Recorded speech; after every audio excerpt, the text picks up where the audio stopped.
Good morning from the south of France. I am in a small little village in the Provence region. I'm here for work. I've been on a work tour trip for a month now, and we're almost done.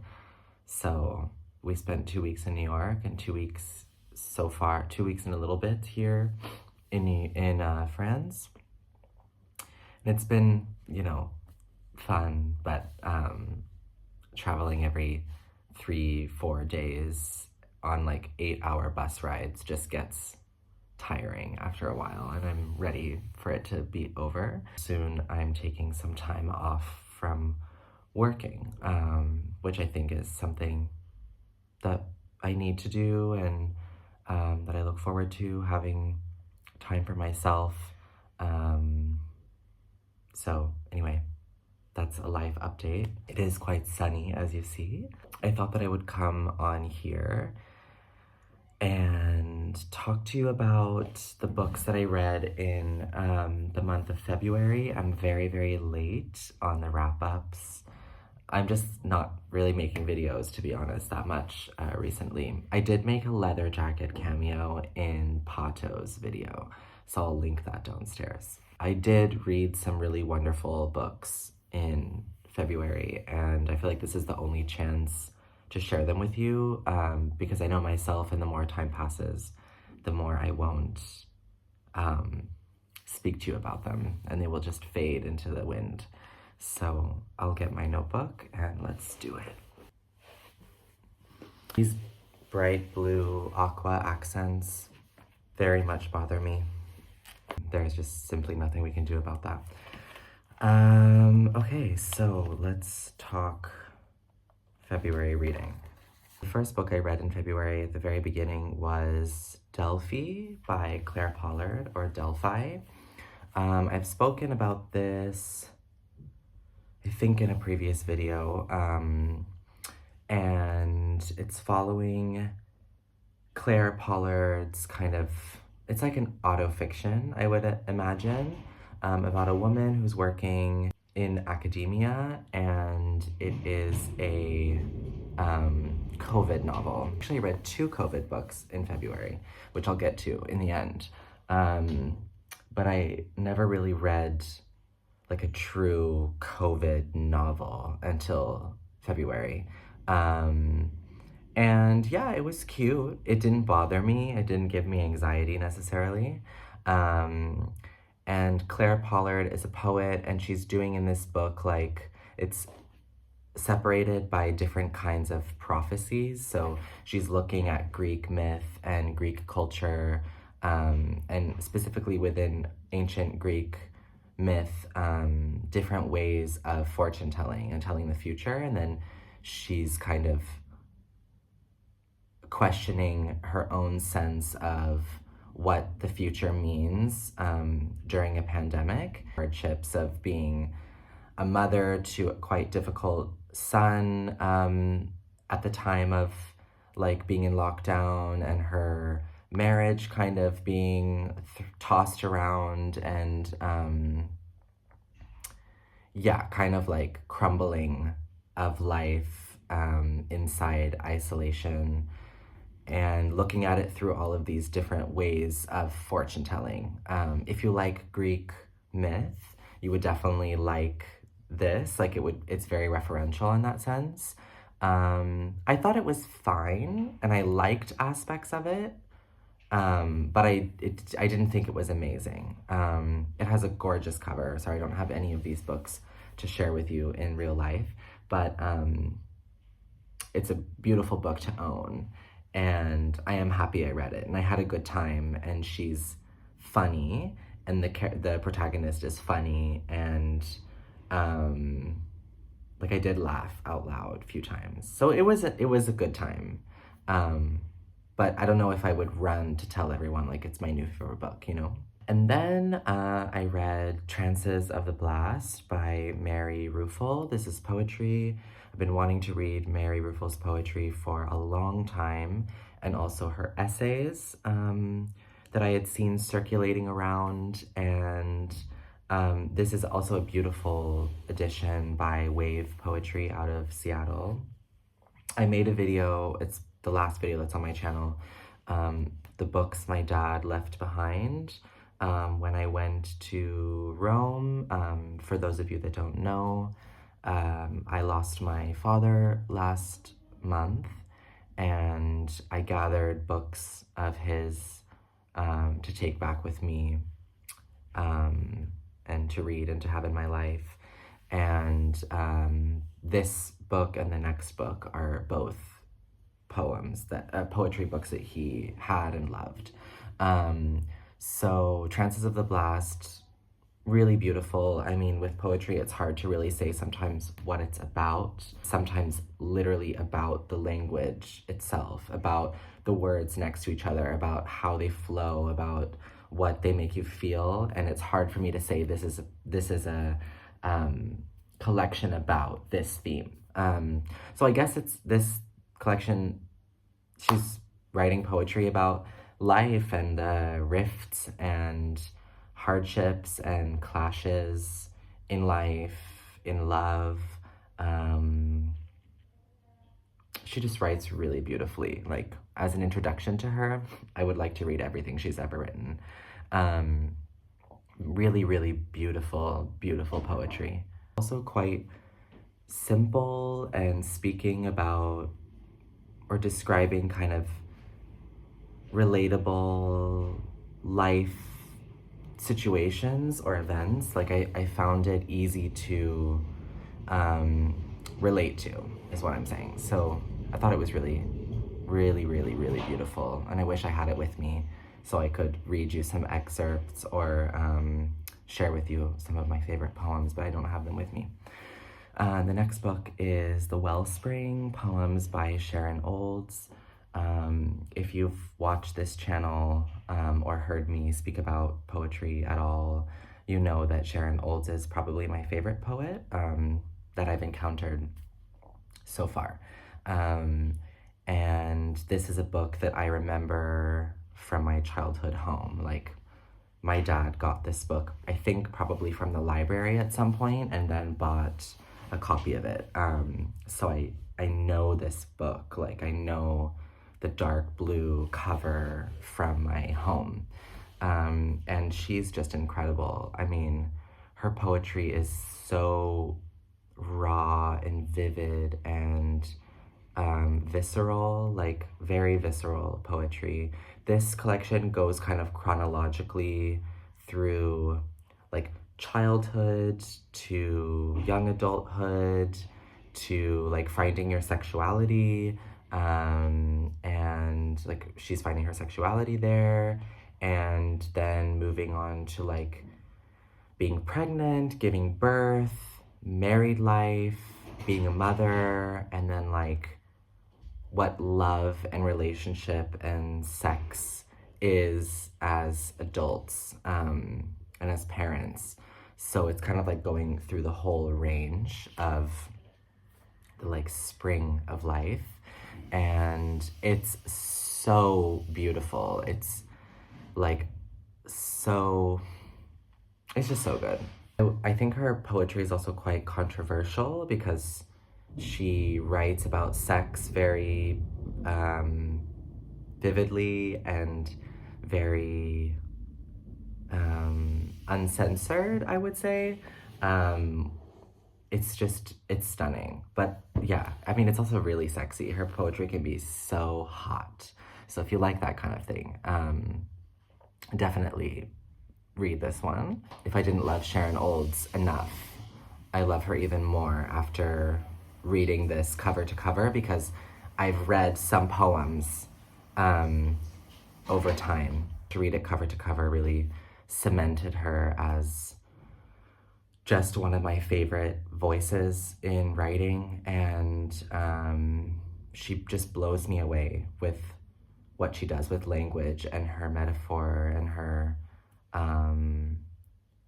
imagery is so strong. Like, she makes me wish that I had that gift to write poetry in that way, because it's just, I was stunned. I am stunned every time I read her. So please, if you haven't read her, this is a public service announcement that it will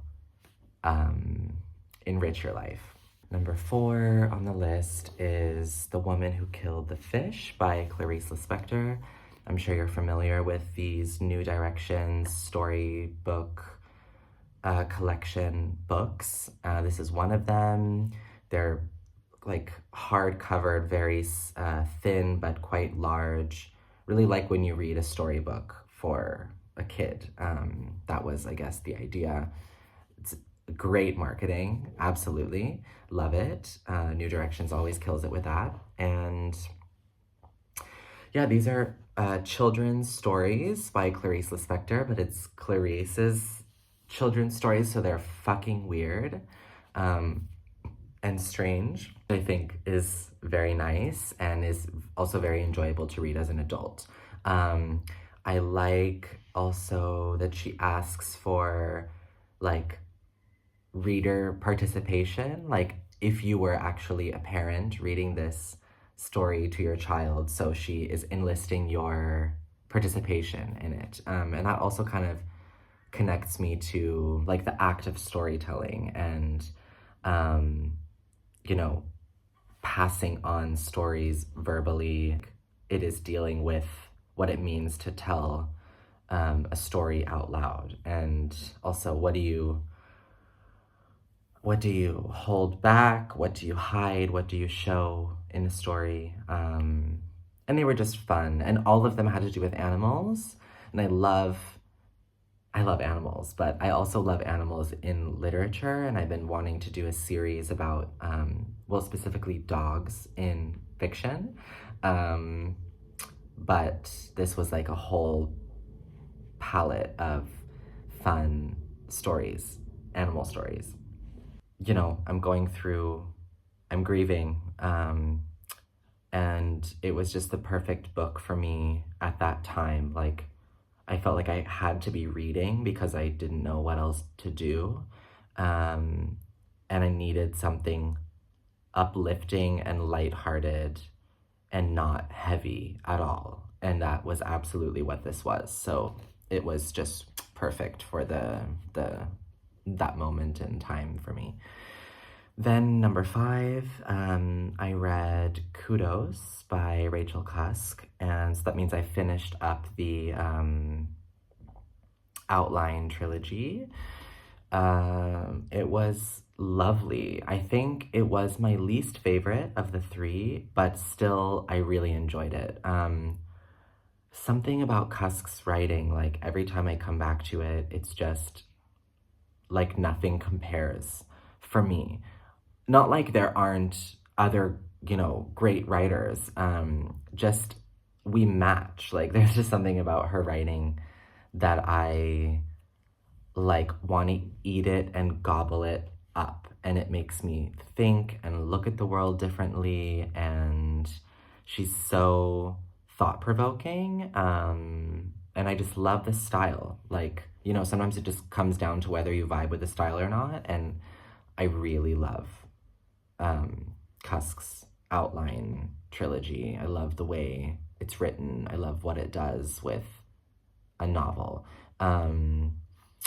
So yeah, it's like in the same vein as the other books. We have our like main protagonist who is at a literary prize or like convention of some kind in some unnamed hot European country. I thought maybe Spain. And she's like receiving a prize or something. I'd say this book is more about, the last book is more about fiction and writing and what a book means about, it's about more about literature than it is about motherhood or being a woman. Of course, those themes are still there because that's in her vein always. But I feel like this book is leans more in that direction, like looking at the craft, looking at the object of the book, and like that it's set during a literary prize, so the conversations are about literature and what it means to critique literature and critique art. Yeah, I read it, I think, in like 2 sittings. I really love, I just love the way it's written, and it just is so compelling to me. Her books I always want to take time with because they're big brain energy, but I can't take time with them because I have to read them. Like, I can't put them down. But yeah, I would say it's a great trilogy. Ohad and I, my partner, we've both read all 3 of them, and we want to make a video together about the trilogy, and I think we're going to do that on my Patreon, so I'll leave the link downstairs if you want to subscribe.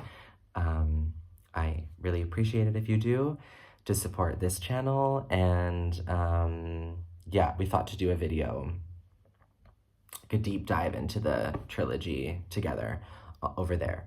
But yeah, I enjoyed it. I really enjoyed it. And then lastly, in February, I read The Fell by Sarah Moss. So this is another COVID book. Sarah Moss is a very atmospheric writer. I know her book Summer Water is supposed to be so like rainy, like very much the atmosphere is a character, and I love that in books, so I definitely felt that in The Fell.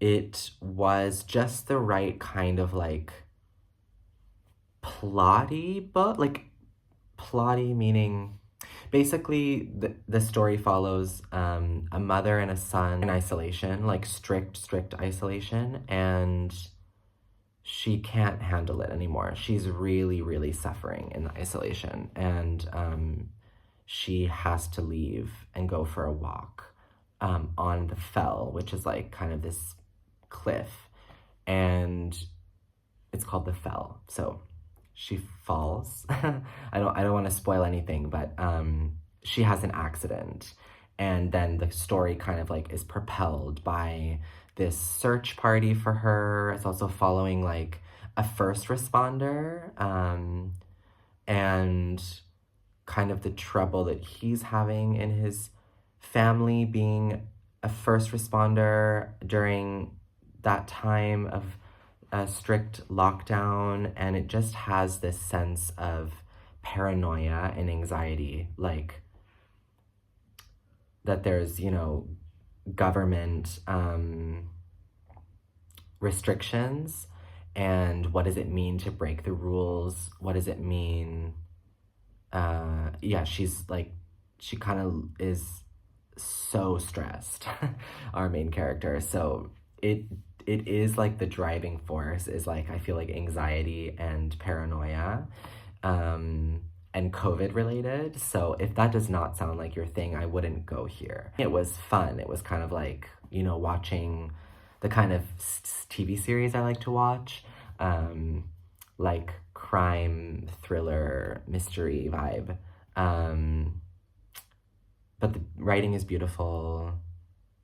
Now I'm like blurry on details, but it was very compelling. And again, at this time when I was reading it, I really needed something that would just kind of like snatch me away from life and put me into another world, or just into another story. And it really did that. Like, I couldn't stop reading it, and it's also quite thin, which is great.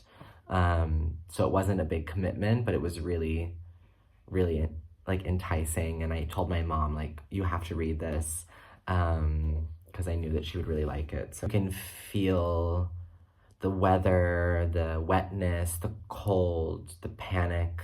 It's a lot of panic vibes. So if that sounds interesting to you, then definitely give it a shot, and I would love to read more Sarah Moss. Okay, that's it. I'm gonna get out of the sun because my iPhone's probably gonna tell me in a moment that it's overheated. And yeah, February was, well, I guess the worst month of my whole life. I'll never forget February 2023. I did manage to read some nice books. I'm reading a thick-ass book right now, so I don't know, I guess I'll see you when I see you. I don't want to... It's hard for me to make any commitments, even like internally, with this channel right now, because I'm just very touch and go. Depends on how I'm feeling, but I do look forward to being more here, in whatever way that is. So thank you. Love you all very much, and let me know what you read or what you're reading or just how you're doing in the comments. I would love to interact with you there. Thank you for spending however long this video is with me, and I'll see you later.